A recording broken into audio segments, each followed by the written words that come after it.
இயேசு கிறிஸ்துவில் பிரியமான சகோதர சகோதரிகளே, புதுக்காலத்தின் 24ஆம் ஞாயிறு திருப்பலியை கொண்டாட நாம் அனைவரும் அழைக்கப்படுகின்றோம்.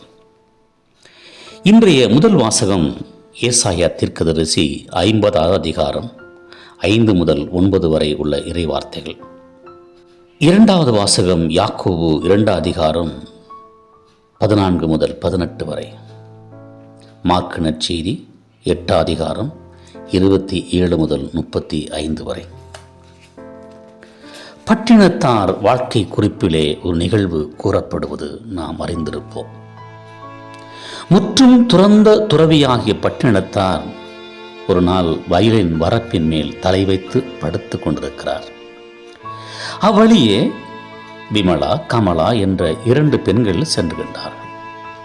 விமலா கமலாவிடம், பஞ்சு மெத்தை மேல் படுக்க வேண்டியவர் வரப்பின் மேல் படுத்திருக்கிறார் என்றார். கமலா விமலாவிடம், பஞ்சு மெத்தையை துறந்தாரை தவிர தலைக்கு உயரமான இடம் வேண்டும் என்ற எண்ணத்தை துறக்கலையே என்று கிண்டலாக சொன்னார். அவர் கூறியதை கேட்ட பட்டினத்தார் உடனே எழுந்து வயலில் சமதள இடத்தில் படுத்துக் கொண்டார்.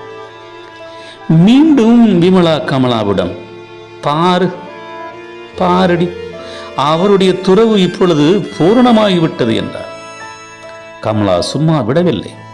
அவர் கூறினார், ஊரார் பேசுவதெல்லாம் கேட்டு நடக்கும் இவர் ஒரு துறவியா என்றார், இன்னும் அதிக கிண்டலாக. அப்பொழுதுதான் பட்டினத்தார் பின்வருமாறு பாடுகிறார்: வித்தாரமும் கடமும் வேண்டாம் மடநெஞ்சே, செத்தாரை போல திரி. அதாவது, மூட நெஞ்சே, பிறருடைய புகழுரையும் பாராட்டும் உனக்கு தேவையில்லை, செத்தவனைப் போல இரு. செத்தவன் யார் சொன்னாலும் அதை கேட்பதில்லை என்று பாடினார். ஒரு துறவியின் மனநிலை இப்படி இருக்கும்போது, கிறிஸ்து இன்றைய நற்செய்தியில் மக்கள் என்னை யார் என்று சொல்லுகிறாள் என்று கேட்கின்றாரா? அது அவருக்கு தேவையா? எனக்கு மக்கள் தரும் மகிமை தேவையில்லை என்று கூறிய அவர் யோவான் நற்செய்தி 5:34 மக்களின் கருத்து கணிப்பை கேட்க வேண்டியதன் காரணம்தான் என்ன? ஏனெனில் மக்கள் தம்மை பற்றி தவறான எண்ணம் கொண்டிருப்பதை அவர் விரும்பவில்லை. உண்மையில் மக்களும் சீடர்களும் அவரை பற்றி தவறான எண்ணம் தான் வைத்திருந்தார்கள் என்பதும் யதார்த்தமான உண்மை. மாலை கல்லூரியில் படித்த இளம்பெண் இரவில் மிகவும் தாமதமாக வீடு திரும்பினார். அவருடைய அம்மா, ஏண்டி லேட்டா வந்த என்று கேட்டார். இந்த கேள்வியை அவருடைய அப்பா ஆங்கிலத்திலும், அண்ணன் மலையாளத்திலும், தம்பி தெலுங்கிலும் கேட்டனர். ஏனென்றால் வயசு பொண்ணு லேட்டா வந்தா 4 விதமாக கேட்பாங்களாம். இயேசு கிறிஸ்துவை பற்றிய மக்கள் 4 விதமாய் பேசினார்கள். அவரை திருமுழுக்கு யோவான் என்றும், எலியா என்றும், இறைவாக்கு ஒருவர் என்றும், மெசியா என்றும் 4 விதமாகத்தான் பேசினார்கள். பேதுரு இயேசுவை மெசியா என்றார். ஆனால் மெசியா சிலுவையில் அறையப்பட வேண்டியதை என்பதை அவர் ஏற்க மறுத்துவிட்டார். கிறிஸ்துவை கடிந்து கொள்கிறார். கிறிஸ்தவரை சாத்தான் என்று குறிப்பிட்டு அவருடைய எண்ணம் மனித எண்ணம் என்று குறிப்பிடுகிறார். அது கடவுளுடைய எண்ணம் இல்லை என்று உறுதிப்பட கூறுகிறார். அப்படியானால் கடவுளுடைய எண்ணம் என்ன? அதை பற்றி இன்றைய முதல் வாசகம் மிக அருமையாய் கூறுகிறது. மெசியா துன்புறும் இறை ஊழியனாக இருப்பார். அவர் பாடுகள் பல பட வேண்டியிருக்கும். நிந்தனைகள் செய்வோருக்கு, காரி உமிழ்வோருக்கும் அவர் தன் முகத்தை காட்டுவார். ஏசாயா தீர்க்கதரிசி 50 அதிகாரம் 5 முதல் 9. கிறிஸ்து உயிர்த்தெழுந்த வெண் சீடர்கள் சிலுவையில் அறையுண்ட மெசியாவை கற்பனை செய்து கூட பார்க்கவில்லை. எனவேதான் அவர்கள் நம்பிக்கை இழந்து விரக்தியோடும் வேதனையோடும் வாடிய முகத்தோடும் எம்மாவுக்கு சென்ற சீடர்களிடம் கிறிஸ்து, அறிவிலிகளே, மெசியா தாம் ஆட்சி அடைவதற்கு முன் இத்துன்பங்களை பட வேண்டுமல்லவா என்று கூறி கண்டித்ததை நாம் பார்க்கிறோம் லூக்கா நற்செய்தியில. அன்புக்குரியவர்களே, சிலுவை சாவை ஏற்று தம்மையே வெறுமையாக்கிய கிறிஸ்துவை பின்பற்றி நாமும் நம்மையே மறுத்து நமது சிலுவையை சுமக்க வேண்டும் என்கிறார் இயேசு. கிறிஸ்துவ வாழ்வின் சிலுவை விருப்ப பாடம் அல்ல, அது கட்டாய பாடம் என்பதை உணர்ந்து கொள்ள வேண்டும்.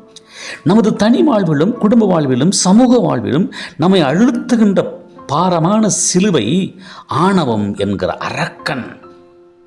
கிறிஸ்துவை போல நாமும் தம்மை தாழ்த்தி மற்றவர்களை நம்மை விட உயர்வாக கருத வேண்டும். ஆனால் இன்று ஆணவம், கர்வம், சுயநலம் ஆதங்கமாய் வெளிப்படுகிறது, அழிக்கிறது. ஒரு திருமண வரவேற்பில் பங்கேற்ற மக்கள் வாய்விட்டு சிரித்தார்களாம். ஏன்? மணமகன் உயரமானவர், மணமகள் குட்டையானவர். அவர்கள் மாலை மாற்றிக்கொண்ட போது மணமகள் தனக்கு மாலையிட வசதியாக மணமகன் மிகவும் குனிந்தார். திருமண நாள் அன்றே மணமகளை தலைகுனிய செய்துவிட்டார். அதை பார்த்த நான், குனியத் தெரிந்த மணமக்களுக்கு பணியத் தெரியவில்லையே என்றேன் என்றார் ஒருவர். பிறரை மட்டம் தட்டுவதில் நாம் ஆனந்தம் அடைகிறோம். ஒருவர் தன் நாயுடன் வீதியில் நடந்து சென்றார். அவருக்கு எதிரில் வந்தவர் அவரிடம், கழுதையுடன் செல்கிறீர்களா என்று கேட்க, அவர் இல்லை இல்லை, நான் நாயுடன் செல்கிறேன் என்றார். அதற்கு மற்றவர், நான் உங்களை கேட்கவில்லை, உங்கள் நாயிடம் கேட்கிறேன் என்று சொல்லி கடகடகென சிரித்தார். இப்படி பலரை மட்டம் தட்டுவதில் ஒரு சிலர் சிறந்தவர்களாகவே இருக்கிறார்கள். இன்றும் சிலுவை என்பது தன்னலம் துறந்து பிறனிடம் பேணுவதாகும். நான் நமக்காக மட்டும் வாழாமல் பிறருக்காக வாழ வேண்டும், பிறரை வாழ வைக்க நாம் தியாகம் செய்ய வேண்டும். என்ற 2ஆம் வாசகத்தில் திருத்துதர் யாக்கோபு கூறுகிறார், நம்பிக்கை செயல் வடிவம் பெறாவிட்டால் தன்னிலே உயிரற்றது. நம்பிக்கைக்கு செயல் வடிவம் கொடுப்பது என்ன? நமது அன்றாட அன்பு செயல்கள். அன்றாட அன்பு செயல்கள் தான் அந்த நம்பிக்கைக்கு முழு வடிவம் கொடுக்கின்றது. மனிதனாக பிறந்ததற்கு 4 பேருக்கு நன்மை செய்ய வேண்டும் என்று ஒருவரிடம் கூறியதற்கு அவர் கூறியது, ஆம், நானும் தான் 4 பேருக்கு நன்மை செய்கிறேன், அவர்களின் மனைவி மற்றும் 3 பிள்ளைகள் என்றார். நமது அன்பு குடும்பம் என்னும் குறுகிய வட்டத்திற்குள் முடங்கிவிடாமல் மற்றவர்களையும் அரவணைக்கும் அன்பாக விரிய வேண்டும். அன்புக்குரியவர்களே, சிலுவையில் அறையுண்ட மெசியாவை ஏற்று நமது அன்றாட வாழ்க்கை சிலுவையை சுமப்போம். ஆணவத்தை அழித்து மற்றவர்களை நம்மை விட உயர்ந்தவர்களாக மதிப்போம். தன்னலம் மறந்து பிறநலம் பேணுவோம். அன்பில் உயிர் நிலைத்துள்ளது.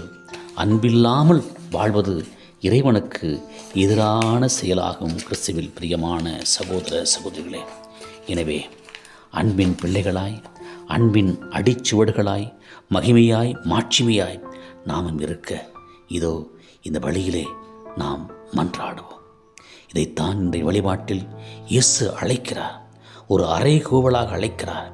மெசியா என்று அறிக்கை செய்தது அவர் நம்பிக்கை வளர்ச்சியாகும், பேதுருடைய நம்பிக்கை வளர்ச்சியாகும். ஆனால் அந்த மெசியா வழியாக வரக்கூடிய எல்லா துன்பங்களையும் துயரங்களையும் நாம் தாங்கிக் கொள்கிற போது அது மகிமையாய், மாட்சிமையாய் மாறும். பிரியமானவர்களே, துன்பங்கள் நடுவிலும் வாழ்க்கையின் அர்த்தத்தை தேடுகிறவன், இறைவனின் விருப்பத்தை தேடுகிறவன் அதை கண்டுபிடிப்பான், கடைப்பிடிப்பான். அவன்தான் உன்னதமான புனிதனாக இருப்பான். இதோ துன்பங்களுக்கு மத்தியிலும் இறைவனுடைய அருளையும் ஆசிரையும் நாம் பெறுவதற்கு ஆண்டவரிடம் ஒப்புக் கொடுப்போம். அதை இன்பமாய் மாறும், மகிழ்ச்சியாய் மாறும்.